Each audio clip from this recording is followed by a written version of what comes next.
What it do? What it is? It's your boys back in the house. We coming to talk that pigskin biz. 11 days away or something like that. Less than 2 weeks before the season officially starts. Joint practices popping. You can see we got another brother joining us, Markus. You know what I mean? Ex-Eagle running back. You know he has a show right before us. I don't know. Is it football fan talk? Pro fan talk?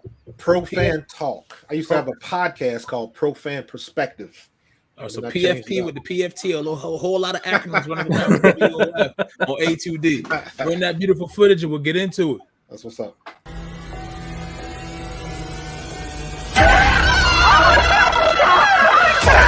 Let's go!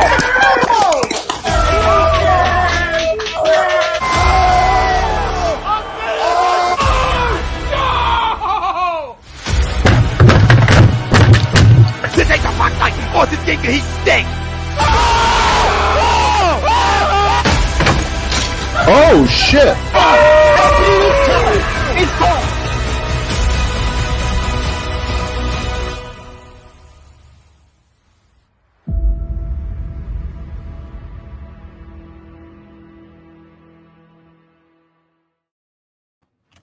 Yo, ladies and gentlemen, this is Birds of a Feather on A2D Radio, brought to you by Manscaped. Get 20% off plus free shipping with the code A2D at manscaped.com. That's 20% off plus free shipping with the code A2D at manscaped.com. It's time to throw out your old hygiene habits and upgrade your life.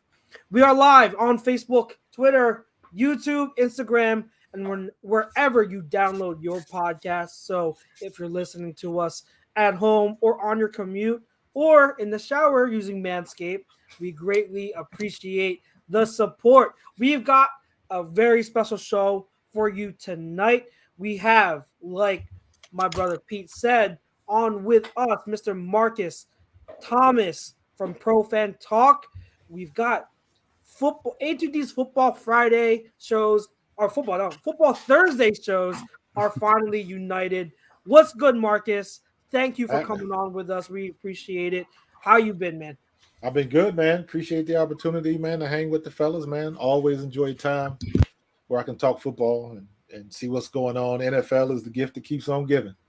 It absolutely is. I remember when you first came on and you were in our chat. I was like, "Yo, Markus he's so active. He's so smart. We got to get him on the show." And it's been like several months, but we finally made it happen. So I'm excited. I'm hyped.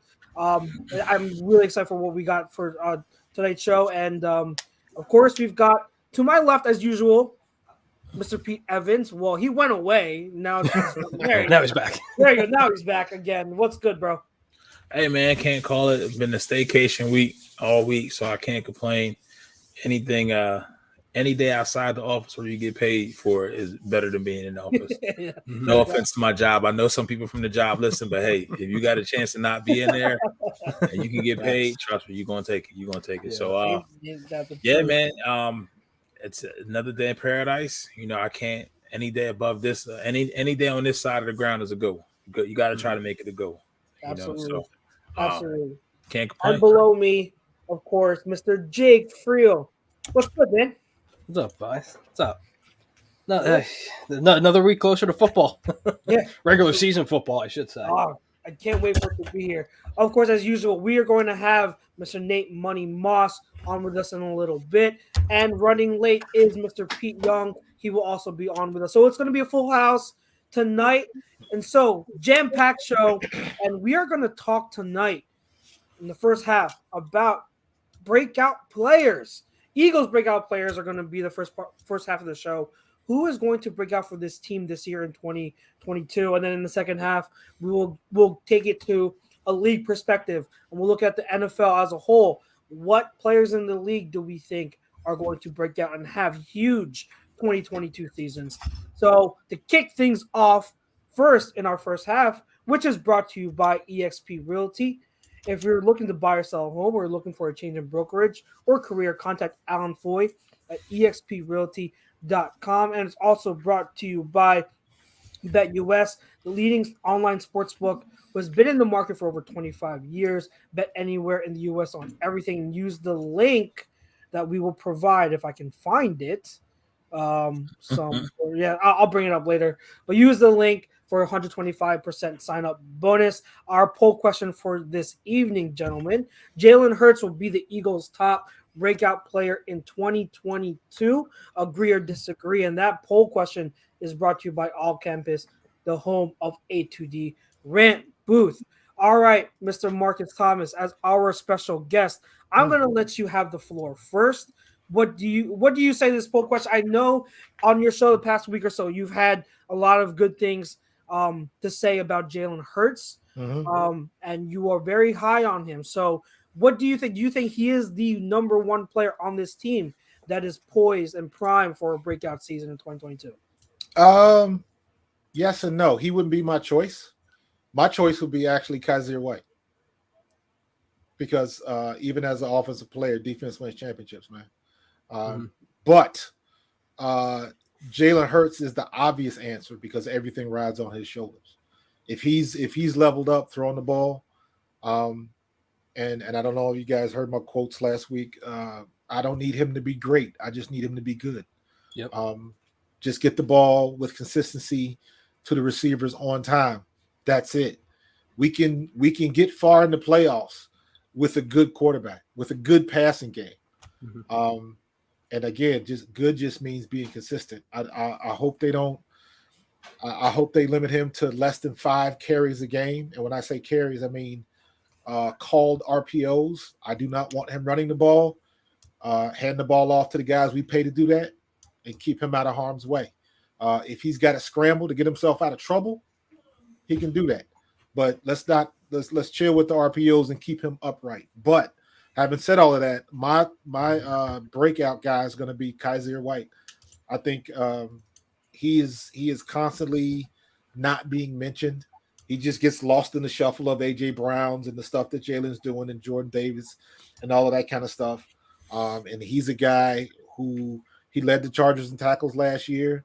He's an alpha personality. He's a very high energy dude. And again, he led the Chargers in tackles last year. That the man knows how to get to the ball. And I think that's going to be good for us. And I just think he's just one of those guys that get lost in the shuffle and people are going to be like, where did he come from? And I think he's poised to be the breakout star on our defense this year. Now, I want to ask you this, Marcus, because I know you're one of the people that are also you're very focused on watching film and what the film dictates and shows. And also as a former player, obviously, on the offensive side of the ball, what, in your perspective, as a former offensive player, do you see in Kaiser White's game that makes him a fit for what this team really does? Especially like people always ask us, like, what is Jonathan Gannon's scheme? And we always say, like, we don't really know, but what we do know is it's multiple. So what is it about Kaiser White's skill set that he showed specifically from, we know he led them in tackles, but what is his skill set in your opinion that makes him that breakout candidate? I don't think it's anything secretive. I just think he has a nose for the ball. He's very aggressive, and he's faster than people think. And he's a good linchpin in our defense because our defense is fast. Hassan Reddick is fast. Kaiser White is fast. Nakobe Dean is fast. Hargrave and Sweat are fast. I think Hassan Reddick's another one. Hassan Reddick comes off that edge like a receiver. He's that quick off the line, so he just adds speed in that second level. And he's a guy that can hang to a degree with receivers and running backs coming out the backfield. He's got a nose for the ball. He can take the big hit. He can disrupt a pull and different things like that. And he's a take charge kind of guy in the middle, on the edge, or wherever you want to put him. So he's got the speed. He's got the nose for the ball, and that's really all you need. Now, what Gannon's going to do with all of that, I'm with you. I have no idea. Yeah, it's going to be very interesting because, like you said, speed seems to be the name of the game, especially with our linebackers. I mean, DJ Edwards has, from all reports, been excellent in coverage, which was not his game when he was a rookie. When he was coming out the draft, that was like the weakest part of his game. Now he's excellent in coverage. So it's going to be very interesting to see how these linebackers are used in space and how our defensive front, our front line, is going to make space for them. I'm going to go clockwise. So Mr. Pete Evans, agree, disagree to the poll. You're just trying to keep the melanin flowing. I see you, baby. That's all right. We're past. I got pictures. Right. So no harm, no foul. I got you. I'll keep it rocking. I'll keep the go. Like DL Hughley said in the original Kings of Comedy, it's gonna keep the party going. So I'm gonna disagree to the poll. I echo what Marcus says. I think Jalen is the obvious because he rides everything, but I'm going to give you somebody that I really think that neither one of us will give. And I'm going to give you somebody that we probably should have drafted or could have drafted from here who plays defense. And I'll keep going on. You probably will guess it. From the University of Delaware, he went to an AFC West team, came from the same team Kaiser White is. And I think that this player who could be a breakout is similar to him. I'm thinking about Marcus Epps and his comp for him. I'm talking about Nasir Adderley. That's who I think we can have as free safety because Epps this is his first year in this spot being a starter, whereas no questions asked, not going to be spot filled. And as far as Kaiser White is, I definitely think that's integral to our defense, long-standing success at the linebacker. But man, ever since we lost Malcolm Jenkins, we've been struggling for safeties just as bad as linebackers. Hell yeah! Mm-hmm. And if Marcus Epps can be that breakout star on the defensive side in that position. We've all sat here and said we wanted the Jesse Bates train. You know what I mean? We wanted Jesse Bates. Yo, did you just say Marcus Epps? Yeah, I said Marcus Epps. You listen, you can't tell. You're not even on the screen yet, brother. I shouldn't be with that pick, Marcus. We said breakout, right? I'm shooting from. Hey, if you see me right now, I'm shooting from the hip. I'm shooting from the You're hip. shooting from half court, brother. What you man, Steph made it casual to shoot from half court, man. But I'm serious. I think a breakout player for this team in value will be Marcus Epps. I can see it happening. Is it a long shot? Yes. But, hey, this is my choice. The rest of you five are more than welcome to pick anybody else. It is very interesting because I think all offseason, Pete, with you and I on the show, and then, from all of us here, Marcus Epps was someone we all together thought of as, okay, he's a solid player, third safety, but by all accounts, he's been playing like the best safety on the roster so far. So it is very interesting. I very well I wouldn't mind admitting if I was wrong on Epps and he's better than what I expected. So we will see. And if that's the case, I mean, it's welcome because we do need that safety help. We've been missing that playmaker safety ever since Malcolm left. So I would be all for it. I'd be very happy if he was the breakout guy. All right, Jake Friel, what say you? Agree or disagree? I'm going to disagree as well, kind of picking up where Marcus left off. Don't get me wrong. I'd love to see Jalen break out and be a top 5 quarterback in the league, but he doesn't need to just because of what you have at your disposal. You have Dallas Goedert, Miles Sanders, Kenny Gainwell, A.J. Brown, Devontae Smith. I mean, the list goes on. So he doesn't need to necessarily be a top-tier quarterback. He can just be good, like Marcus said. He can just be good. But my breakout is going to be a guy we drafted last year. Kind of started off a little slow, but really came into form towards the end of the season last year. And I think having him accompanied by Jordan Davis in the backup role, Milton Williams, I think is really going to have a really big year next year. I really think so. And I know like a lot of us, at least for myself, initially when the pick was me, we're all kind of like, okay. Guy from Louisiana Tech, whatever, no big deal. And then he started to come on, and then you're like, okay, I see why he was taken in the 3rd round. And I think just having Jordan Davis next to him is going to be pivotal in his success this year. That's a very interesting pick. A very interesting pick. Milton Williams was lights out in his role last year, so I could see that happening. Nate Money, you're playing behind the you're speaking behind the avatar right now. What say you? Okay. Everybody can see my avatar. Relax, Chuck. Relax, Chuck. I'm almost there. Y'all fishing.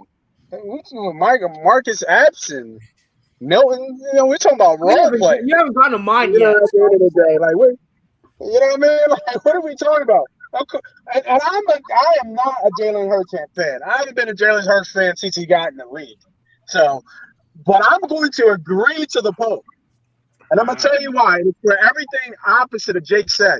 He absolutely has to be a top quarterback. Why? Because look at the weapons he has. He has everything.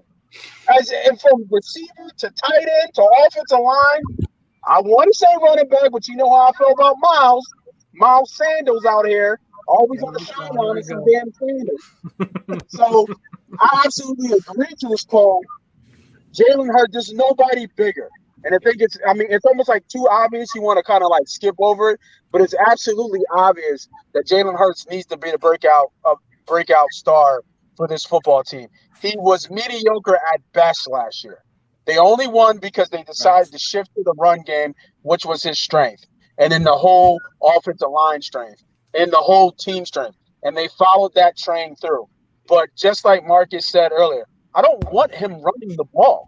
I want him sitting back and throwing. And he had a little over 3,000 yards last year, about 17 touchdowns. We need that close to 4,000. We need that close to over 25 touchdowns to put him in the conversation with the other more better quarterbacks. That's not even elite numbers, right? We're not even talking about elite numbers. We're talking about maybe top 12 and top 10. Break it up, Nate. Bring it up. Going through a bridge or something. Yeah. Under a bridge. You said I'm under a bridge. Y'all ain't shit. All right, I'm just walking in. I'll finish it when I get in. I'll see y'all in a little bit. All right, all right, Young, you're up. What's up? Wait, first of all, is your house okay? I know you had the fire department over. Are you anything else on fire at your place? Are you okay? No, just my takes. Damn it. That's great. That was pretty good. Right there. We want Marcus to come back to the show. We don't want to scare him. I mean, anyone who's watched me and Jake for the last year and they openly come back, God bless them. God bless them. Go ahead, Young. What do you say? Agree or disagree? I disagree. I don't think Hurts needs to be this lights out quarterback. They're literally talking about it today. Like, look at what the NFC is right now. He can literally be a top five quarterback in the NFC and still have a subpar year. Like, literally, the whole division, the whole NFC is open right now, just with everything that's going on with Aaron Rodgers and San Francisco and everything else. My breakout guy is Ron Smith all day, every day. Wide receiver one last year. Drove 3 hours to get this motherfucker's jersey. That's how much I believe in him. But I didn't want to go that route, PY, because how much it's tied into who we have with Jalen Hurts being the poll question. That's the only thing. Because if Devontae Smith has what we feel as if some of us have said his numbers may be better than AJ Brown, how can it not be Jalen Hurts? Like, Jalen Hurts is in this most advantageous position because he could be the breakout star, and really the Eagles' future hinders on him, not just from a play on field, but what they do as far as their salary cap. Because let's not kid ourselves here. If this dude hits and he throws for a stat line of 4,200 yards, 30 touchdowns, 10 maybe 7 or 8 rushing touchdowns, that means he almost accounts for 40 touchdowns overall. Guess what's going to happen? Oh boy, about to get paid. Mm-hmm. Paid.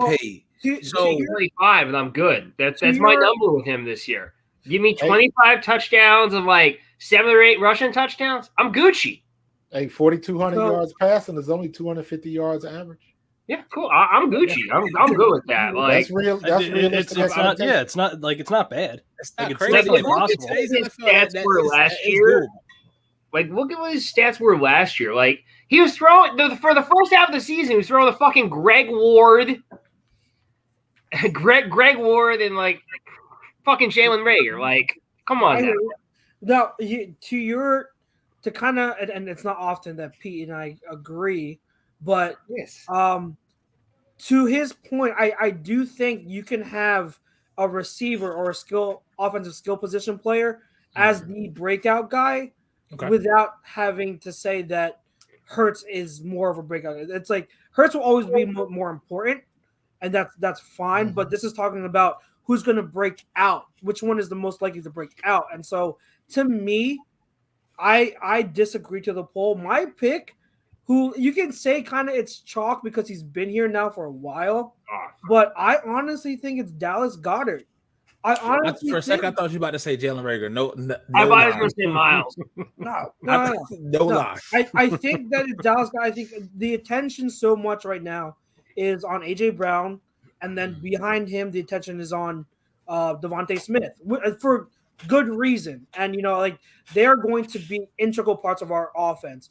But I think with Dallas Goedert, people are overlooking just how much of a mismatch he is on the field. And the only question mark with him is health. But if he is on the field, he is dynamic. And I would not be surprised if when it's all said and done, he leads this offense in some type of receiving category, whether it be receiving touchdowns or receiving yards, right? And he establishes himself as a top 3 to 5 tight end in the league. Like people will argue it now, but it's not like solidified. People, it's not unanimous. I think he has that potential this year as long as he stays healthy. And my argument to why like you can have a skill position player be the breakout guy without saying that Hurts should be that guy is look what the Niners did a few years ago, 2019, when they had Jimmy G. He was okay. He was good. He was solid. But you wouldn't say that. You would look at that offense and say, okay, the breakout player for that team was what, George Kittle or Deebo Samuel, the rookie. So that's my case in point is that they're tied in together, but for the breakout guy to come out of, I don't want to say nowhere, but to come out and establish themselves as one of the best players in the league at that position, I think Dallas Goedert should be in that conversation. I think, though, Devontae Smith was my other pick. Someone else who I honestly think was going to really, really show people that, hey, like he has the potential to be a top 5 to 10 receiver in this league. And just because AJ Brown is here doesn't mean he should get overlooked. So, if he had another quarterback, you could pencil him for 100 catches and like 1,300 yards. Easy. Goddard had some critical drops last year too. Yep. He did. He's not healthy. We haven't seen him be healthy for a full season yet. I mean, he got a glass jaw. We already seen that. So I mean, taking hits over the middle. I keep hearing the excuses. I think he plays tough though. Like I think he does play tough. He does play tough. He does go and makes some catches. He does have some drops, but he just hasn't done it for a season yet. We see it, but he just it's almost like he's close to that Sanders kind of conversation. I was just thinking that as you were saying that. At least for me. Now I think Sanders is a little bit farther on because Sanders comes out and talks his shit. Sanders talks about respect. Sanders talks about being the best. He comes out and talks, and then he flops. Goddard don't talk, so Goddard gets that pass. I don't have a problem with Sanders talking, but if you talk, back it up, and you just haven't, right? Because you just haven't been available. Yeah, I think as much as we want you to. And I say this every time: you can't be a starting running back and don't score no damn touchdowns. I'm tired of that shit. It's insane. That's not his fault. I don't want to hear any excuses for Dallas anymore. It's not his fault. Like Zach is gone. There's not really any other receiving tight end on this team. Your tight end 2 is a guy who's just going to block for you. Like you should have your breakout year. Zach Ertz is not here, like holding you back anymore. Like gloves off, get it done. Well, I mean, and to what I was going to say is remember, like Zach Ertz before 2017 was a disappointment. Like he was lackluster up until that year, and I even remember myself saying, "Yeah, Zach Ertz is a good tight end. I don't think he's elite." And then he has 2017, and I had to eat my words. So I mean, like it's. I would not be surprised if Goddard, in a way, follows suit. Now that he is the guy, he could very well establish himself, just like Ertz did in that season. Now I want to get back to what was brewing a little bit over here ago. I know Marcus, you said that it's not Miles Sanders' fault he didn't score any touchdowns. I think you're going to agree to what I've been saying like for so long, but what was your point to that, and why isn't it maybe just his fault he didn't score last year? Well, he's not wrong about him not scoring, but I think that's more number one, our red zone offense last year was putrid, and number two, the play calling. When we got in the red zone, things got different. Mhm. And plus, I'm of the ilk of, stop running out of gun. Yeah. Get under center, and especially when you're in the red zone, Yep. go north and south, not east and Yep. west. That's a running back pet peeve of mine. But what was Sanders' yards per rush last year? It was on the high end. 5.1. Yeah, it was ridiculous. It's always high. That's one of those things where when you got somebody rushing that for an average, if you're averaging above 4, that's somebody you get into a rhythm. So if he's busting off like 20 and 30-yard runs or whatever the situation is, you got to ride the horse. You got to get him in the rhythm and let him go. Our offense didn't allow that to happen. So I don't put that on Miles. You take what you can get, because he wasn't, even if you ran the ball 15 to 20 times, he might only have 8. Boston Scott might have 8. Right. Jalen might have 8. So it was never a situation where he is the workhorse. If he's in a situation where he is the workhorse, then he's going to get into the end zone. I think his average was 5.5. Real quick, and I want to double back to Dallas Cosby. I said, and Chuck, you are a witness. When I saw what I saw in 2018 against Dallas, and they called offensive pass interference, I looked at that dude and said, Zach Ertz ain't doing that shit.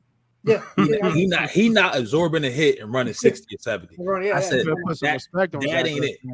That ain't it. And I put some respect on Zach Ertz's name. No, it's about to get worse. You about to get high. You better turn the hat around after I get done. Oh my God, here we go. And then luckiest catch ever in the Super Bowl. Okay, give him that. But I think Zach Ertz I'll give him that. One of the most overrated Eagles in the last 10 years because of the fact of if Carson Wentz, if any other quarterback outside of Carson Wentz is here, Zach Ertz doesn't have the inflated numbers that he has because Carson didn't trust nobody else, and that's been proven. Every other stop that he has went. But that's the way it goes down sometimes. It doesn't. Not to take nothing. I'm just saying Zach Ertz's stats would not have been the same if it would have been with a different quarterback. Because Smith wouldn't have been a Hall of Famer without Larry Allen. But wait, Pete, Nick Foles targeted. I was just about to say, but it wasn't like that. But also look at the skill positions at the same time. I'm not taking nothing away from Zach Ertz, but I'm just saying for what it is, any other team. For any other quarterback, the numbers would have been inflated. And as someone who's been on the show with you for years now, you do take away from Zach Ertz, I will say. No, but I will give you credit. I'm just saying. I will give you credit because you wanted to trade Ertz a year before so I will give you credit for that. But I sometimes and I've told you this, I think you go a little bit overboard with the disrespect with Zach Ertz. I think you don't recognize what he does. Well, if you could catch the ball across the middle and I could tackle you just by blowing on you, that's not what I need my tight end to do. He's got the worst yak in the world. I get that. I understand what you're saying. Can't block, but he got better. He was a legit quarterback, a top 5, top 3 maybe quarterback at one point. So you mean tight end? I'm sorry, tight end. Yeah, because I'm still on the running back talk. My mind's still mind about this running back talk. Go ahead. If you got a rebuttal to the Sanders point, go ahead. Well, no, it's not a rebuttal it's not so much. I'm thinking about in the locker room. Like you've been with the boys in the locker room. If he ain't scoring no touchdown, you ragging on it. You can't. Like I'm giving. It's talk. I'm giving him. Like you can't be a starting running back in this league and don't. It depends on how it goes down. Come on. Because when you trust me, when you in the film room, when you watching the game and stuff like that, you just for to your point, they will rag on you if they need to rag on you. But if you bust off 2 runs and you go 3/4 of the way down the field and then they take you out and put another package in, now they got empathy for you because they looking at you like you should have been the dude that get that. So he should be able to finish, but there's been times where he's been close and he just couldn't get it done. So no doubt. Marcus, who do you think is in charge of those packages? Like, is that Sirianni's call? Is that the running backs coach call? Like, why can't we? And I detest this. Why do we not get our running backs in the rhythm? Why do we segment it so much? That is where you get into a situation where that is what coaching is. A player is not going to dictate that. A coach is. A coach has to be able to see what he has on his field. You don't. I got to think about when you get your team, you got to know your personnel. So you got to know who fits in what position, and sometimes coaches don't get that right. It's not really Andy Reid get that right. Jimmy Johnson used to get that right. Parcells and Belichick get it right. But if you think about it, most coaches don't do that the right way. They want the players to fit their system. They don't. Belichick is a master at, I'm going to get you. You were garbage somewhere else, but I can see you do one thing well. All I need you to do is that one thing well for Patrick me. Chung. So exactly. So just we have to be able to. Well, our coaches need to be able to do that. I remember last year watching the games when Steve Smith said our offense looked like a high school offense, and he was right. Why did it take 5 games for Nick to figure out you have to run the ball when Ray Charles could have saw that we needed to run the ball? Yeah. Not to mention, if you saw what we did against Atlanta, the up tempo, getting rid of the ball quick. Why did we never go back to that? Yep. Like stuff like that is when I think coaches try to outsmart themselves, because even when everybody knew we should have ran the ball because we got the best offensive line, everybody knew we had the best offensive line. Yep. But it was almost like, well, we're gonna give it one more college try to see if he can throw the ball. Right. Like everybody knows he's not there yet, so just Mm-hmm. do what you do best. And it's just a shame that it took him 5 games to realize that. No, almost cost him his job too. Yeah, and the thing, like Sanders with the 5 yards per carry, he also had was 3.2 yards before he got touched. That just echoes with the offensive line. So if you see that, it's like a catch-22, because I can see Nate's point, like, how do you not get in the end zone? But I can also see the point, like, it's coaching and the rotation. But when you got that type of offensive line, like, what is you trying to throw the ball 30 times a game for? Like, who is you trying to impress? Are you trying to win a football game? Or are you trying to make it look pretty? I think also, like, I wonder, because this was my one of my biggest critiques of Jalen, on top of many, early on in the first half of the season, like, a lot of those RPOs and read options and zone reads, like, he's pulling and tucking when he shouldn't be. Like, that does contribute. I'm not saying it's the main argument, again, main reason, but it does kind of contribute to why Sanders also didn't get the opportunities to get touchdowns, because you get in the red zone, who's going to run it? It's going to be Jalen Hurts. Jalen Hurts is going to run and siphon off a lot of those touch opportunities to get into the end zone, because he's a talented runner, and I get it. But, you know, when you have it's the same thing with Baltimore. Lamar Jackson's their best running back, and I don't mean it disrespectfully. I mean in terms of a talented runner, he's more talented than any runner they have, so he's going to be the main running weapon. So with Jalen, like, he's a lot of the reason why also Sanders didn't get those opportunities to get touchdowns. And so I wanted to see him. It was tough for me to decipher how much of this goes on Sirianni do you blame him for putting too much onus on Hurts, saying like, hey, Hurts, you've got to stop hugging it. Give it to the running back. Like, is that Sirianni's fault, or is that more so on Hurts, like saying, hey, like, you got to read this and you've got to not be so quick to keep it and run. So that's if the play doesn't work, I think he'll say something. But it's a replay, right? So if Hurts puts up 6, nobody's saying nothing because you put up 6. But that's the thing. Right. He was getting stuffed at the beginning of the year. A lot of those zone reads, it weren't working. They were getting. Remember how many 3 and outs this offense was getting beginning of the year, because they weren't working. He wasn't reading them right. I mean, it's a replay, and from his perspective, he's going to beat that defensive lineman 8 out of 10 times. You know what I'm saying? That's just he just knows that he's just more athletic than all the linemen there. But I think he found out really fast that the NFL is obviously a lot different than college, and he knew that. But this was his. I mean, to me, it was his first full year as a starter. Like, he played before, but it was his first full year as a starter, getting those reps, seeing that live. So I think, you know, obviously it worked because he had 10 touchdowns and like 700 and some yards. So, you know, he was doing something right with some of those RPOs. But I think that's just a feel and read play. You know what I mean? If the guy crashes down and you got one-on-one on the running back versus handed it off, he's going to take that. He's going to take that all day, because he's like, I can beat this guy one-on-one. and that's just as a competitor and as an athlete as Jalen Hurts is, Right. and just kind of acknowledging that he believes in his talent. So, I mean, I don't think it's not the worst play. Does it take away from Sanders? Yeah, but I mean, like I said, man, I think Sanders had a lot of chances. There's a couple games last year where he got the ball 17, 15, 16, times a game, and we talk about it before, and I don't want to rag him too much because I know I have every single time. But there's something missing. He just doesn't. To me, he just doesn't have that that makes him go to that next level that he talks about and that everybody wants him to be. There's something missing from him, and I don't know what it is, but it just is. I mean, he lost trust with Deuce. He had fumbling issues earlier. Yep. He doesn't know how to. You can see Gainwell as more of a patient, better runner between the tackles. Just not saying he's a better talent, just has a better feel for it. How to get positive yards. There's just something about Sanders that's missing. But if you take Sanders out of this group, you miss a lot of explosion because he's the most explosive running back that they have. So I think a lot of that is them. When I say they're not running them right, shout out to Vince. That's one of my boys right there, Vince McDowell. Vince. When you're not running somebody right, I look. Remember when we had DeMarco Murray? Yeah. Mm-hmm.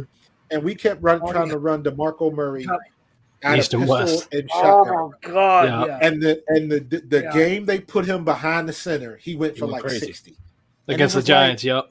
Why? That's what I mean. You have to run him right. He is not. You got to put him in the right situation. Put him back in ace, 7 yards deep, and let him find Mailata or find Lane Johnson and pick a hole. He'll be fine if they just let him do that. But they're trying to run their system, and they got to change it up. And if they keep doing that, then he's not going to break out. They're but not don't going to you let think him. he's talented enough to do it, though? Absolutely. Yeah. I think he's a home run hitter, meaning every time he touches the ball, that he has a potential to take it to the house. Yeah. But again, you got to be the workload guy.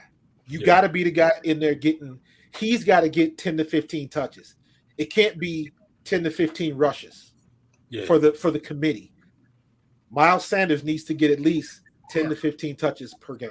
Yeah. And we said that, I think, when we talked about it a couple of weeks ago, where Sanders was the topic. I think it may have been last week, and we all said that. We pretty much talk about that shit every week. Like he is the one that can get you 6 at any given time. Yeah. And honestly, there's not that many running backs in the league that you feel that way about. His first. I remember an article where GMs and scouting around the league talked about running backs. I think ESPN does it every year, and a lot of them, they talk about Sanders. His burst, his acceleration and speed, it's one of a kind in this league. Like there are not as many running backs that you can. There's not a lot of running backs that you can say are on his level in terms of game-breaking explosiveness. So that's saying a lot. All that tells me is if he doesn't work out here and he goes somewhere like Seattle, it's over. It's over. And Vince is. I know. I want to adjust this real quick. He says Vince does say this will be a committee running back group. There will be no bell cow RB getting 20, 25 carries a game. I believe Sanders still has never had a 20 carry game. That is incorrect. Sanders has had, if you're going just back 2 seasons, the past 2 seasons, he had 24 carries against the Jets, and then the year before he had 20 carries against the Rams. And most consistently, most of his carries have been between 15 and 20. So that's the range, I think, I think you have to get him in terms of total touches. He should be getting around 15 to 20 total touches. And I want to see him be used. Pete, I say this. I've been saying this for years.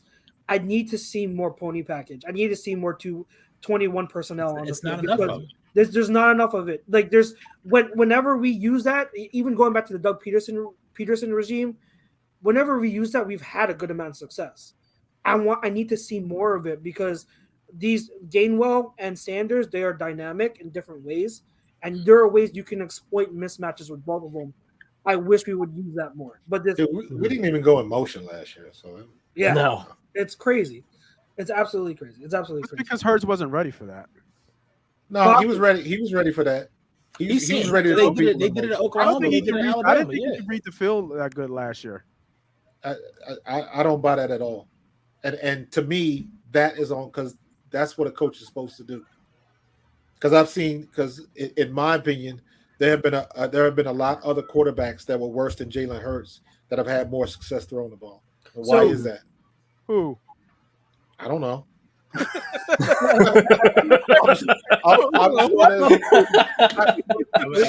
Realistically, look at it like this: if Trevor Lawrence would have had Jalen Hurts' stats, Trevor Lawrence would have been the first ballot to the Pro Bowl, just because of what they expect from him. Right. So, but he didn't, and Jalen Hurts was drafted where he was drafted, which is why he gets he doesn't have the leash like everybody else. He's in the same spot, growing at the same rate as most of these other quarterbacks are. Josh Allen is a unicorn. Justin Herbert is a unicorn. They don't come out. Joe Burrow is a unicorn. Shout out to Joe Burrow because I'm from Cincinnati. You don't see guys that come out like that and get that much success that early. It doesn't happen a lot. If you don't like Jalen Hurts, you have valid criticism, right, warranted as to why you don't like Jalen Hurts. But are you willing to go back to square one and get somebody that's a high pick that might end up being worse than Jalen Hurts when it's all said and done? You have to go all the way back. I'm not willing to do that. He's got enough to get us past the next round. I think what some people who have, I know we all like, there are so many fans out there that have their own agendas, and I think the great part about us here is we at least keep it real. Like, we know that most of us we don't have, if we were to pick, we would say he's not the guy, but we are also open to admit that, hey, like, we would love for him to be the guy and prove us wrong. I think a lot of what people overlook, even if you go all the way back to his years in college, Alabama and Oklahoma, and then to the NFL, every year he has progressed. Every year he has gotten better. And that's not, to me at least, that's not me being subjective to a point. Like, I think you see substantial evidence on film to where he has progressed as a passer and improved every single year that has gone on. The question now is, where does that ceiling stop? Where does the ceiling stop? If he's going to keep progressing, where doesn't he now plateau, and how high can he go? I think that his ceiling might be lower than what we want, but if the type of leader and intangibles he has, he absolutely could prove me wrong, because you don't have to have elite physical tools to be an elite quarterback. We've seen it with guys like Peyton Manning, who had a noodle arm relatively, but like, he was so smart, so cerebral, and so accurate, that made up for it. Trent Dilfer. Yep.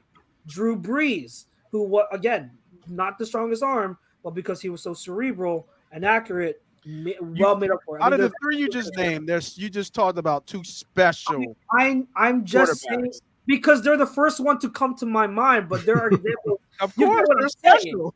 Yeah, well, you get what I'm. We have this conversation all the time. These quarterbacks that are not special and just good have to have legendary defenses. That Tampa Bay cover 2 defense had what, 4 Hall of Famers on it? 3? When that was Trent Dilfer won it with Baltimore, but Tampa won it was Brad Johnson. You want to go to Baltimore's defense too? No, but even with Tampa it was Brad Johnson. So there you go. It doesn't matter. Like, they have, like, that's the formula. The formula is you either have special arm talent, even back with the Bears, or you have a special defense. That's it. That's the formula. Or if your name's Tom Brady, we'll put him by himself. Yeah. Right. And Charles, you forgot one of the most important things about Jalen. For the first time in his career, college or professional, he is in the same offense. Yep. Yeah. People do not understand how hard it is to learn a pro offense. Mm-hmm. And now you changing coaches every year. Now he's got the answers to the test. I hope, brother. For those of you, for the people that don't want Jalen Hurts, you will know without a shadow of a doubt at the end of this season whether he is the guy or not. Yep. I've literally been one of his biggest critiquers and biggest haters on the show. even when it was just me and Jake doing it. Like, I was all in. Give me Russ for like the whole first half of the season. And, you know, I was in. I wanted him gone. I was done. Whatever. Get him the fuck off my football team. Mm-hmm. But I watched. I was patient. I started to see more each and every week. I went out and bought a fucking Hurts jersey. That's how much I'm believing in him this year. And for anyone who watched Fan Friday for the last year, they would have laughed their asses off just fucking thinking about that. Because I was on this guy like white on rice. Like I went out of my way to be harsh on this dude. Like, yeah, I'm here. I'm ready to give him a shot. I believe he has the tools and the capabilities to get it done. Because if he does, right, the tools that you're going to have available, you're going to have 2 first-round picks to improve that defense. You're going to have an additional second-round pick to improve that defense. You're going to be able to spread that around and talking like a Legion of Boom-esque defense with the amount of. I'm just saying. Reverse, back it up. A lot of firepower to add to this already young, inexpensive defense. They're going to pay him if Hurts shows up this year. They're going to pay him. They're going to have to. He won't go to his last. Well, no, he was a second round pick. Second round pick. Yes, his last year. Was it? It's not the 5-year thing. He's got. It's only 4 years. 4 years. So yeah, he will get paid. The question is, what are you going to pay him? And the question is, if he gets you past the first round, is that enough? Yes. I mean, we literally have to sit here and think to ourselves. So, Marcus, you have that line where you want him to hit 4,000 yards. So if he has 4,000 yards, we all have our standards for him, right? Can you look at Jalen Hurts and say he's a $35 million a year quarterback? No, but that puts the Eagles in a win-win situation because they win because they got the guy. They know he's the leader. He might not have the ceiling like a Tom Brady or Allen type ceiling, but apparently he's got enough ceiling where he can win you some games in the playoffs. And all you need is a shot in the playoffs. Yep. The other part of that is he's not going to be a 35 million guy. He might be 25 to 30. So that cap is a little bit lower, which works out better for the Eagles. And the one thing he doesn't take nothing because I wanted to say this because I got to go in a minute. What's the one thing that they always say about Hurts and players like Hurts? He's a great leader. He's got intangibles. He's perfect for the city. Let me tell you where that comes into play. That comes into play when he gets all of those messages, and rest assured, he got them after that game in Tampa Bay. Oh yeah, yep. He heard 8 million times about how they said that he couldn't read defenses. Yep. He heard all of that stuff. Where those intangibles come into play is he's not somebody that's going to shy away from it. He's going to be that kind of dude that's going to be like, all right, I heard what you say. We'll see you on Sunday. That's where those intangibles come into play. And it is my opinion that he has leveled up his passing acumen to the point where he can be consistent and get 250 plus per game and still keep the turnovers low.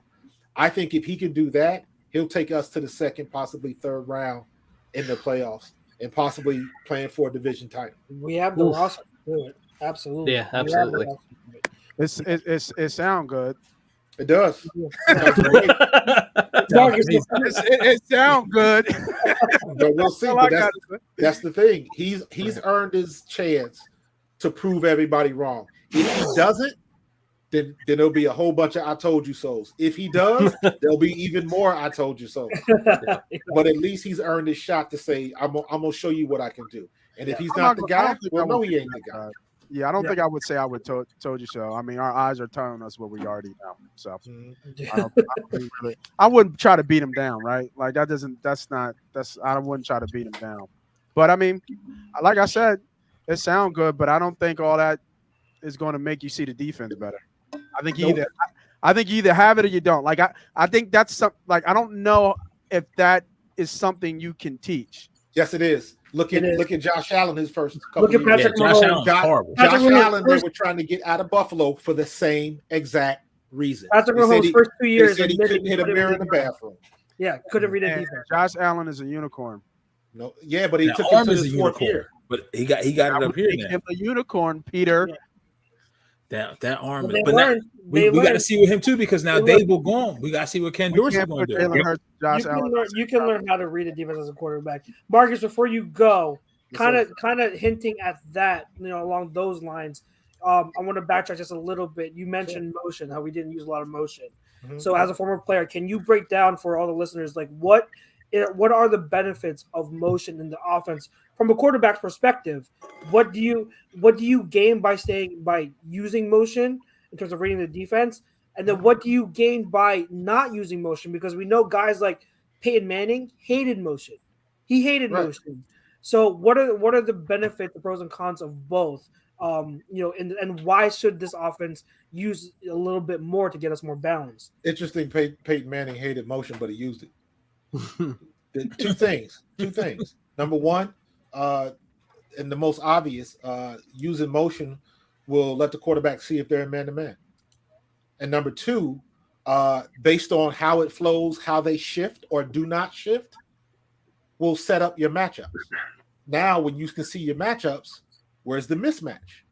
Do you have a slot receiver on a linebacker? Have you shifted over? Now, do you have an X receiver lined up tight on a linebacker? That's the chess match that you have to have as an offensive coordinator to put people in motion, to shift into a different position so you can take advantage of those mismatches. You always want to put a slot receiver or any type of receiver on a linebacker. If you can get that matchup, most times you're going to win. That's why they put all of those guys in motion. Yeah. That's simple. And if you look, too, when A.J. Brown was in Tennessee, a lot of his success and yards came from when he was in motion. Mm-hmm. Yeah. Hey, Marcus, before you go, I know you're about to get out of here. I just want let all the people know where they can catch you on. Make sure they can catch me on Pro Fan Talk 7 o'clock every Thursday, right before these guys. You can catch me on my social media. I'm on Facebook. I'm on my Facebook fan page is Pro Fan Talk. My Twitter, I just started using Twitter a lot more. love I'm Twitter. I love Twitter. at Coach_Marcus06. And you can also hit me up on Instagram. And Instagram is Coach Marcus06. Gotcha. 06 is obvious because I'm an alpha, so I had to throw that out there. So, Marcus, baby. It was a lot of fun having you on. We definitely got to do this again. We appreciate you taking the time. Wait a minute, hold on. Somebody who wanted to know about Cincinnati? Me. So listen, listen, Marcus. This may make you mad. I'm telling you right now. Okay. Skyline chili. Why? Yes, sir. Why? Yes, sir. It's like the most worthless thing I've ever heard of. It What cannot is taste Skyline good. chili? What is it? It's Cincinnati style chili. It is a very unique taste. It's underwhelming. They got kind of a whole bunch of spices and cinnamon and all. It's most people from outside of Cincinnati is love or hate. But if you were born and raised in Cincinnati, man, it's like when I go home, when I get to the airport, we hit straight to Skyline. Give me 5 cheese cones. I ain't. Nope. It's chili with noodles. It's spaghetti. You get the spaghetti, and then they put it on. They give you like a 5-way because you get the pasta, then you get onions and cheese, and all. It's good, man. I gotta try it. Skyline it's like a bolognese kind of. Okay. Skyline, La Rosa's Pizza, Grippo's potato chips, man. That's the trifecta. It ain't really nothing in Cincinnati, so I've been to Ohio. I bleed green, but I was born in the jungle, man. You better recognize it. No, I'm not hating. I'm just saying it ain't nothing there. That's all. Joe Burrow, that's it. That's the best thing that happened so far. And that's good enough. That's good enough for me. And that boy Jamar Chase, the best receiver in the league. That dude. All right, Marcus, you heading out? Yeah, man, I gotta go. All right, thank you, Marcus. Appreciate it, Marcus. You got it, man. God bless, Follow man. me anytime, brother. I appreciate it. I'll still be following you. Keep doing what you're doing, man. You too, man. God bless. Peace. Go Later, Marcus. Night. All right, gentlemen. Let's finish off this show. Let's touch on into the second half. I didn't even hear what you said. I'm just gonna keep going. I won't repeat it. Let's get into the second half real quick. Let's transition this over to the NFL before we head out of here. Before we do, Mr. Pete Evans, can you let us know who our second half is brought to us by? Second half is brought to you by Gleason's Bar, which is located at 6700 Mill Creek Avenue in Levittown, PA. Use promo code A2D for 10% off your order whenever you dine in, take out, or order online. GleasonBarSteaks.com. Once again, promo code A2D for 10% off. And then got to give it up for our man, Specialized Physical Therapy, Dr. Paul Bidell. He's our doc, make him yours in Burlington and Cherry Hill. Nagging injuries, don't be out there trying to do something where you ain't stretched, because you're going to be going ahead and go see him. So specializedphysicaltherapy.com, Dr. Paul Bidell. Perfect. All right, guys. So I did want to touch on this. We talked about Eagles breakout players in 2022. That's going to be my demo. Eagles breakout players in 2022. I wanted to talk about league-wide. Who do we have as players in the NFL that are going to break out? And let's go everyone mentioned one, but if you want to go two, you can. But let's go opposite way now. Mr. Young, if you're paying attention, if you're awake. I am paying attention. Thank you. Well done. Yeah, he's not asleep. One breakout player from the league that you think is going to have a huge 2022 season. Well, I've been saying this since I came on this show. I'm not going to change my tune anytime soon. This is league wide, not Eagles wide. I understand the question. It's Donovan Peoples-Jones. Oh, DPJ. DPJ, 6th round pick, amazing, great hands, catches the deep ball with the best of them. You know, I love him. After his rookie year, Pro Football Focus had him ranked as like the 8th best receiver out of that draft. Rager was like 13th. It's PFF. Yes, I said PFF. I said Pro Football. Who's going to throw him the ball? That's my only question. So, Baker was throwing him the ball last year, and he was still catching shit. I think he's third year now. He's a wide receiver out of Michigan. Third year. Yep. Third year. What team is he on? He's on the Browns. Ah, okay. All right, Jake. How about you? Make your case. With me coming from such a toxic situation, arguably one of the worst head coaching situations in NFL history last year. I know, and I think now that you have a championship caliber coach, you got some new weapons. You have Travis Etienne coming back. It has to be Trevor Lawrence. I really think he's going to have just a complete 180 compared to what he had last year, just because of the new coach. And it's I'm not going to say winning culture, but you have a winning coach in there that can teach these young guys and build these young guys up. And Doug has a new toy to play with. So I think Trevor Lawrence is hugely going to benefit from having Doug. He looks good. I know it's preseason, but he looks like a different quarterback now. He looks a real coach. Yeah, he's looking like a real quarterback now. Name money. Who you got? I got two. Couldn't figure out which one to go. I think good fantasy late picks. I think they're not sleepers or secrets anymore. I think the one is a nice offensive player of the year pick. I mean, offensive rookie of the year pick. Probably sitting, I think, 16-1. So plus $1,600 when you're 1,600. I like Romeo Doubs from Green Bay. Right now, obviously, he's getting a lot of press, and I think I haven't done any fantasy yet, but I'm hearing that each and every week his ADP keeps going up. Yeah, keeps going up, and now you're hearing how him and Rodgers are having lunch together with one-on-one talk. Oh boy, Rodgers, somebody's going to catch balls out there somewhere. Yeah, somebody's going to catch some. I mean, Christian Watson was supposed to be the guy. Obviously he got hurt, so he'll be behind the 8 ball, and Romeo's just taking those reps and taking his opportunity. So you keep hearing more and more about him, and I think as long as Rodgers builds that trust with him, then you're gonna you could see easily maybe 75, 80 balls and maybe 1,000 yards for him, which I think is a huge breakout year. And then the other one is, I think it's kind of obvious so far, is Allen Robinson. My God, like him out and with Stafford compared to Trubisky. Who else did he have that was a bad? Bortles. Bortles, yeah. Like to go to Stafford and that offense with Sean McVay. Good luck. It's going to be. He's. I think he's a lock for 75 catches, 900 yards, and like 7 touchdowns. Like he stays healthy. Hot take here. I think by the end of this year, you're going to be saying Cooper who. I think Robinson. What are you stealing my pick? Are you stealing my Cooper who? Kupp is coming off one of the greatest wide receiver seasons of all time. Are you serious right now? Last week, it's not going to be because Cooper Kupp fell off. It's just because Allen Robinson is a man on a mission this year. Yeah. He's a man on a mission this year. I mean, I believe so, but I mean, we're talking about Cooper Kupp.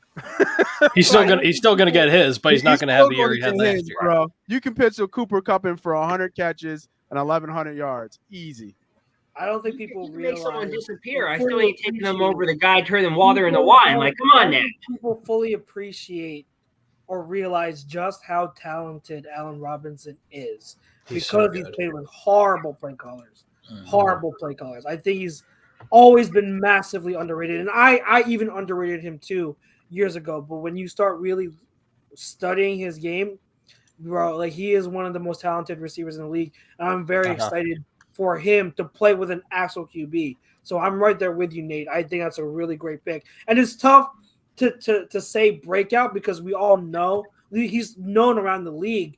But if you want to talk about someone who could establish himself as a top 10 wide receiver again, statistically wise, it could very well be Allen Robinson. So I love that pick.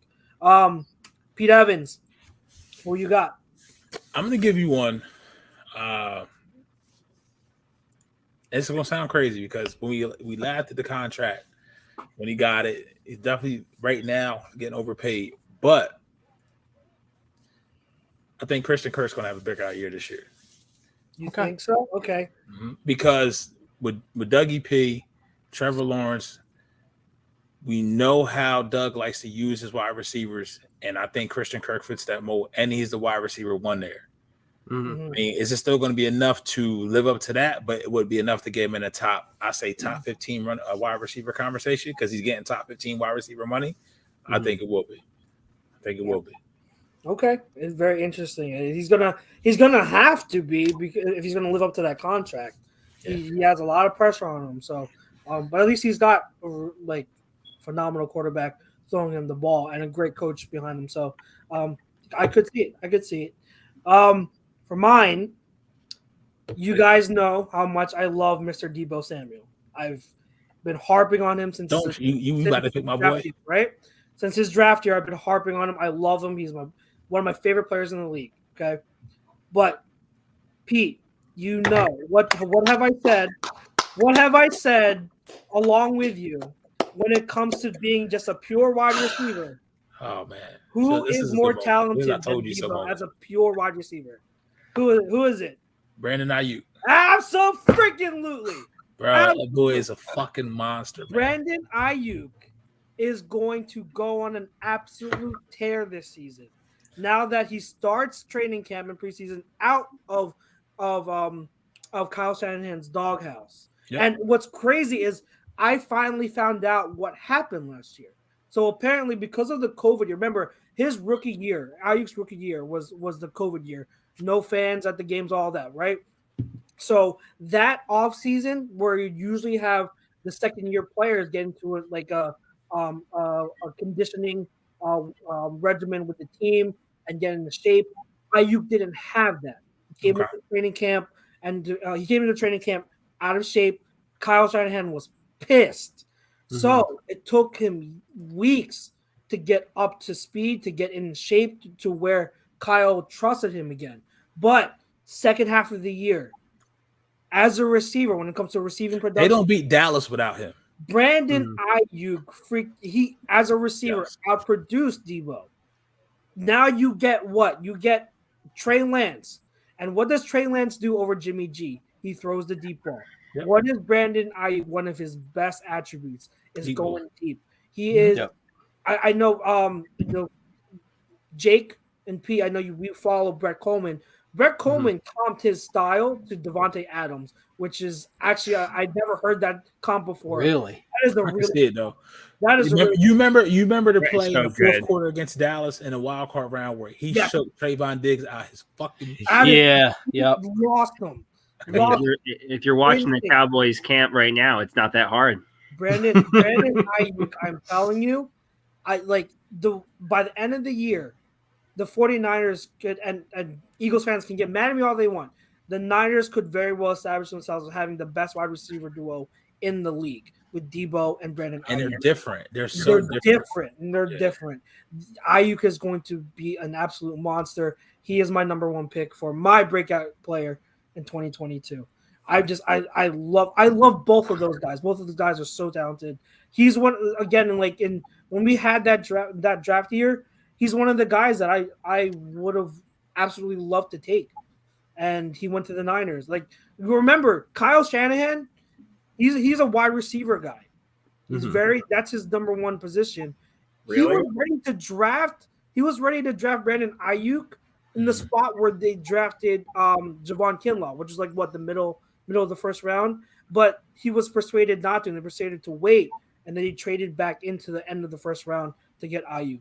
So that shows you how much Kyle Shanahan believes in Ayuk's ability. So before you get to a long shot here is Cuzzo. My cousin Pop is getting a lot of carries, a lot of burn in Kansas City right now. Mm-hmm. He moved up we were talking about Isaiah Pacheco, running back out of Rutgers, local.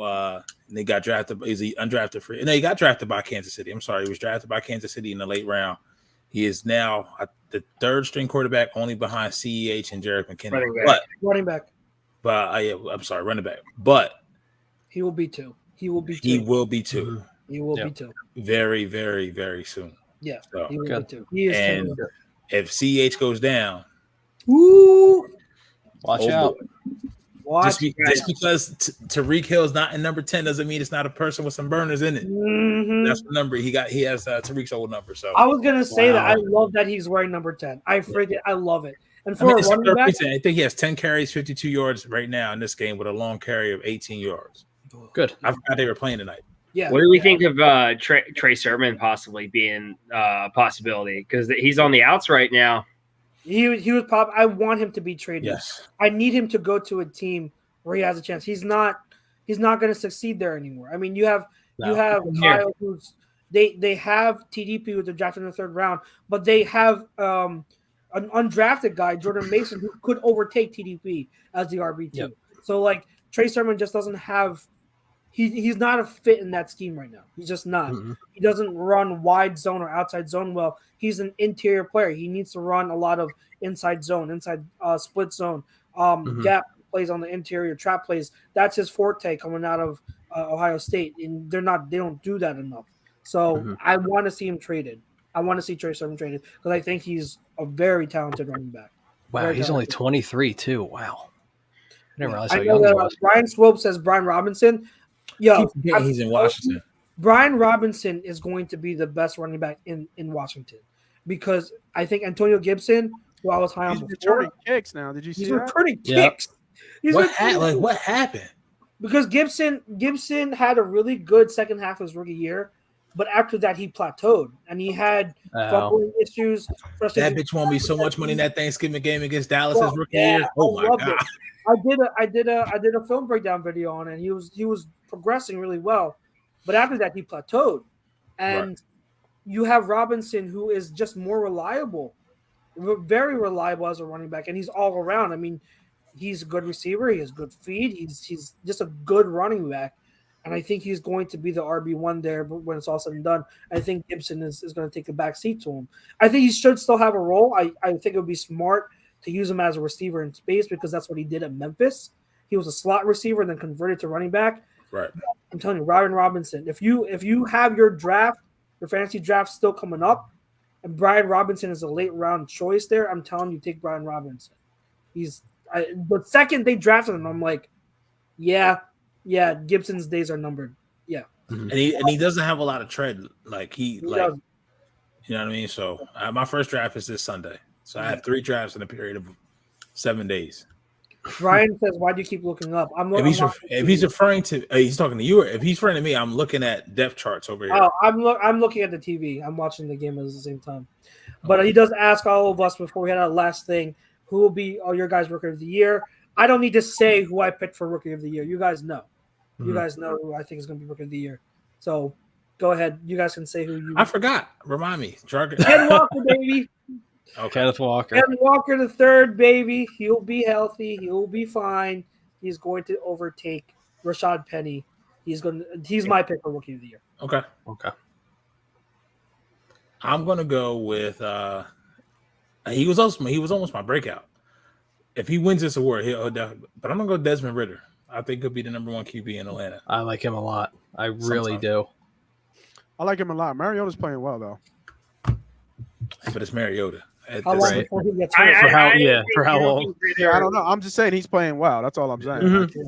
If Like, there was no Mariota, he's showing that he can be at least a stopgap. As a Yeah. quarterback. Oh yeah, yep. Yeah, like, there I was think no Mariota, I think Ridder would he could possibly run away with it. I just think I think Mariota's going to play too many games to where by the time Ridder goes in there, it's too late. Yeah. Yeah, I agree. I'm going with who I said before. What's his name again? It was Romeo. Yeah, Romeo.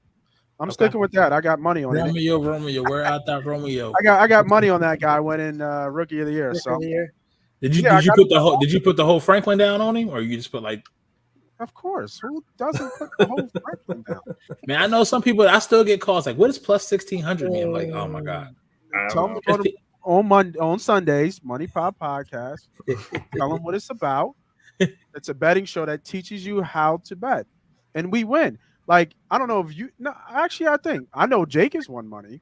Yeah, I won I think a couple won dollars money off your too. plays. I Yes. haven't met anybody who follows my bet who hasn't. I haven't won the money. It just hasn't. Have I lost you money? Probably, but I know for damn sure I've won you some fucking money. Yeah. For sure, I've won you more money than maybe you have. I'm not saying I'm great, but I win. So check me out on Sundays. Absolutely. But yeah, I'm sticking with that pick. I think I got it. He's actually higher than Watson, which is not too surprising because Watson still is coming back from that injury. But I think I think out of all the receivers, like obviously running back makes sense. So, but I think you have to get injury for a running back to kind of take over. Because is there any starting running back rookies? Damian Pierce, baby. Is Yeah. it Pierce? Yeah. But Damian Max still there though, right? Max looking to get released. They're probably going to release him. Damian Pierce is far and away right now. But it's going to be tough though because he's in a bad team. In a bad team, yeah. Yeah. It's the same with Hall. Like Hall's on a bad team, and Hall right now is behind Carter. Yeah, right. Yeah. So Yeah. I think it's going to be I think it's going to be receiver, and I think that he has the biggest chance to win it just because who he's playing with. Obviously, Rodgers. Yeah. So. Yeah. My only concern with him, but I could very well end up being wrong, is historically Aaron Rodgers has never ever relied on a rookie wide receiver ever. Now he got no choice though. He might have no choice now, and that could be the break of the trend. So I would love to see it. I mean, it's a long shot, right? I mean, it's not by any means, but it's who out of the list that I saw, who has the highest ceiling to win it, and I think it's him. Because I mean, believe it or not, the Packers are still favored to win that division. As much love as the Vikings have gotten, it's the Packers. Vikings. They're still a good team. It's the Packers are supposed to win that division. So that's my pick. Yeah, there's as long as Kirk Cousins is on that team, I won't take them fucking serious. And I do like that. I do like that. Jake. For me, it's a little bit of a long shot, but you know what? I love them coming out of college, and Chuck's I think knows who I'm going with. I'm going with Alec Pierce. I was this close. I think Alec Pierce is going to have a really big rookie season, especially with a quarterback like Matt Ryan. Alec Pierce, man. Let's look it up here. Who you got? Alec Pierce. For Indianapolis Colts. I got Dubs. Great Dubs. Cincinnati, right? Do you count Cincinnati? Alec Pierce is plus 3,000, 30 to 1. Oof. Ooh. Damian Pierce is 16 to 1. Okay. Who did you say, Pete? I said Desmond Ridder. Desmond. Where is he at? It's probably low. I would think. Is he? Probably low. He's a Falcons. Atlanta. Desmond Ridder. He's not even on the list. Oh Put wow! the money down, Pete. Put the money down. Put it down now. Oh, I'm sorry. The quarterback, Desmond Ridder. I said okay. 20 to 1 plus 2,000. What's Ken Walker at? plus 1,600. Yeah, that sounds about right. That's about right. So the list is real quick. Halls plus 850. Kenny Pickett plus 900. George Pickens 10-1 plus 1,000. Chris Overlay Pickens probably skyrocket. 10-1. Sky Moore 10-1. Then Dubs is 11-1. Okay. Jalen Tolbert is 12-1. Garrett Wilson is 14. Drake London 14. Christian Watson is 16. Damian Pierce 16. And Kenneth Walker is plus 16. 16. Okay. Yeah, nobody. I don't see anybody on this list that makes sense. Malik Willis, 51. No, he's not starting at anytime soon. Yeah, Anytime soon. to me, that's an injury. They right? did a best Yeah, rookie. yeah, that's true. Yeah, that's true. Yeah, that would be an injury for him. Injury, yeah. So that would be a long shot. All right, Young. Who's your pick, and then we get out of here? I'm gonna go outside the box and be 2 gloves. Kenny Pickett. Kenny? Oh, can he pick it? 2 gloves. Let's get it going. And Pickett hasn't looked bad. He's actually looked pretty good. No, he's looked good. Yeah, he's looked good, so I can see it. He should start with the first And four. Mitch Trubisky. I completely agree. What happened? What was that thing said? I said he should probably start in the first 4 games. And I think he'll be starting by the 4th game. Yeah, if Trubisky gets the starting nod, it's going to be the shortest leash ever. Yeah, for sure. Yeah. Ever. Mitch, the Mitch. Yeah, I can But see they'll it. run Harris, and Trubisky has some legs with him, so Yeah. it could work. It'll be interesting how they run that offense with the quarterback being so limited on what they can do. Yeah. Well, they're gonna run. And if you, fantasy purposes, if you need a handcuff to Najee Harris, go pick up Jalen Warren. He's been tearing it up. I didn't study Jalen Warren, so this guy came out of nowhere to me. But he is a bowling ball. So if you need a handcuff for Najee Harris, it's Jalen Warren. He's tearing it up. He's fun to watch. I like him. Anything else, guys, you want to adjust before we head out? No. I have nothing else, sir. We had a good show. A really, really good show. Good conversations. I love it. Unfortunately, I love that I caught Marcus. Yeah. Marcus. I'm like, who? Oh, shit, I don't know. I will not be on the show next week, as I told you guys, but you four or whomever, you guys will be holding it down. So to all of our listeners, you should have a better week next week. Now you don't have to listen to my voice. So you guys will help keep you company. We are so close to NFL football. So close to NFL football. So definitely keep tuning in. Ron's got one more question. He's typing it out right now. All right, let me do the closeouts and then we'll get to his question. But to all of our listeners, thank you for last comment. Oh, okay. This question. Who will be the best and most under the radar undrafted free agent? Ooh. Zach Pascal. Is that like just like total or the Eagles? Yeah, I say Eagles. If you're saying NFL, it probably could be the guy I mentioned, Jalen Warren. Yeah, I have no idea. Could be NFL. It could be. So Eagles. Zach Pascal Oh, I read that. Undrafted free agent.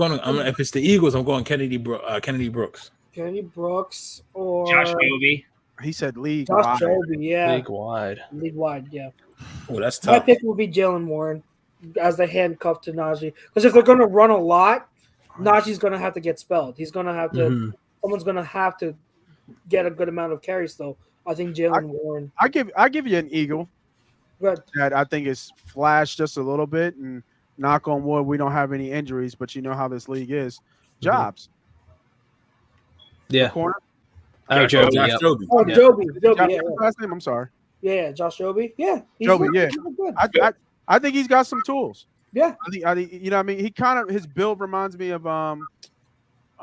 who did we have that went to the Green Bay and just balled out? Oh, Rasul Douglas. Yeah, he reminds me of that kind of build, that kind of bigger type build, kind of taller, looks a little bit more physical corner, but he looks like he just has more natural corner skills. Yep. So I think he can develop over a while, you know, and then if, you know, unfortunately, if we, you know, have any type of injuries, once again, I'm knocking on wood all day. You know, he'll get it. I think third? You think he'll be the fourth or third corner? Fourth. I think he's going to be. He'll be the first backup outside corner. Bradbury. So you got First Slade, backup. Bradbury, that's your outside corners. You got Maddox as your nickel. Nickel. I think Joby would be the first up on the But outside. they've been putting Zach ahead of him so far. Oh, McPherson. McPherson? Yeah, Okay. so that's why I want to say. I don't think that's lasting long. I'm just saying right now that they've been giving the reps to Zach. Yeah. So we'll see. Zach. But yeah, I like Joby. Yeah, he don't look bad. He don't look bad. Doesn't look bad at all. But yeah, to all of our sponsors, especially our main sponsor, Manscaped, make sure you use the promo code A2D for 20% off. Upgrade your lifestyle. For myself, for Pete Evans, Mr. Nate Money Moss, Mr. Jake Friel, and Pete Young, we appreciate the support. We love you guys. Stay safe. God bless. We will see you. Well, I won't see you, but as a show collectively, we will see you next week. Peace out, ladies and gentlemen. Peace.